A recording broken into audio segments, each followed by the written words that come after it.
నిన్న ఎస్ఆర్హెచ్ వాళ్ళు సిఎస్కే మీద గెలిచినప్పుడు ఎంత భయంకరంగా గెలుస్తున్నారో తెలుసా? చెప్పాలంటే కుళ్ళుకుంటున్నారబ్బా ఫ్యాన్స్ అయితే. అరే మీ అందరికి ఒకటే చెప్పేది, మీరు first of all CSK fans కాదు, తమిళ్ ఫ్యాన్స్ తప్ప. మీరు జస్ట్ ధోని ఫ్యాన్స్ అంతేగాని సిఎస్కే అని ఎగరకండి. మీ మట్టి బుర్రలకు తెలియని విషయం ఏంటంటే చాలా మంది ధోని ఫ్యాన్సే అని వీళ్ళు చాలా మెచ్యూర్డ్ గా బిహేవ్ చేస్తారు. ధోని బాగా ఆడాలి ఓకే, కానీ మా హోమ్ టీమే గెలిచాలని కోరుకుంటారు. ఎందుకంటే మెయిన్ ఎవరుండే ప్లేస్ ని వాళ్ళు సపోర్ట్ చేసుకోవాలి. కానీ కొన్ని గొర్రెలు ఉంటాయి, ఎల్లో డర్టీ ఫెలో సిట్టింగ్ అనే బఫెలో, ఇది ఎగ్జాక్ట్ గా సెట్ అవుతుంది వాళ్ళకి. ఒకసారి మీరే ఆలోచించండి, నెక్స్ట్ ఐపీఎల్ కానీ అవతల ఐపీఎల్ కానీ ధోని ఉండడు.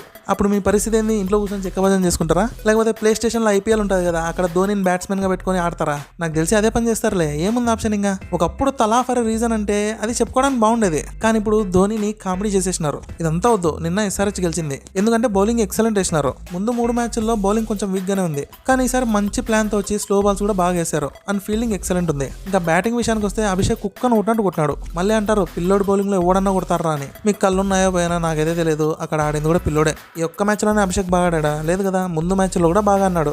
నాకు ఒకటి అర్థం కదబ్బా, హోమ్ టీం ఓడిపోతుందంటే వాళ్ళు ఆనందపడతారు వీళ్ళు. మళ్ళీ నిన్న ఈ ఫ్యాన్స్ ఏమంటారో తెలుసా? రుతురాజ్ కెప్టెన్ కదా అందుకే ఓడిపోయింది, అదే తలా కెప్టెన్ అయితే సీన్ వేరేగా ఉండేదంట. అందుకే వీళ్ళని జస్ట్ సింపుల్ గా ఇగ్నోర్ చేసి, అందుకే వీళ్ళని సింపుల్ గా just go straight take left అనాలంతే. డిఫీట్ ని ఒప్పుకోలేక అడ్డమైన రీజన్లన్నీ చెప్తారు. మోయిన్ అలీ జడేజా బౌలింగ్ లో క్లాస్ అని ఆడలేకపోయినాడంట.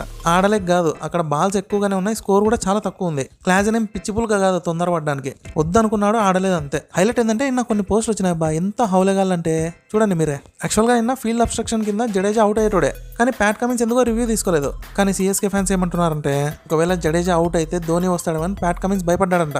దీన్ని అంటారు CSK fans creating their own happiness అని. అండ్ ఇప్పుడు చూడండి ఇది హైలైట్, బౌలింగ్ ఎలా వేయాలో కూడా వీళ్ళే చెప్తారు. మ్యాచ్ అన్నాక అన్ని బాల్స్ వేయాలి, కానీ ఎస్ఆర్హెచ్ వాళ్ళు స్లో బాల్స్ ఎక్కువ వేసినారు, అందుకే మేము ఓడిపోయినాం, లేకపోతే మేమే గెలిచే వాళ్ళమంట. ఇదే ఏం బీకలేనోడు కింద ఆకులు బీకినాడంట.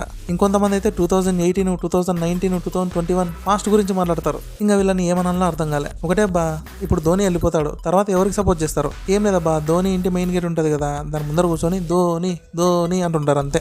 బీ లైక్ ధోని అని ఈ విధంగా ఉండంటారా అంటే, లే నేను ధోనికి జేజేలు కొడతా, ధోని కింద ఉంటా. సర్లే మీకు ఒకటి చెప్తా, సైలెంట్ కూర్చొని పక్క స్టేట్ కి సపోర్ట్ చేసి పోండి. ఇంతే అబ్బా, దీనికన్నా వీళ్ళ గురించి మాట్లాడి వేస్ట్. సర్లే మరి ఉంటా.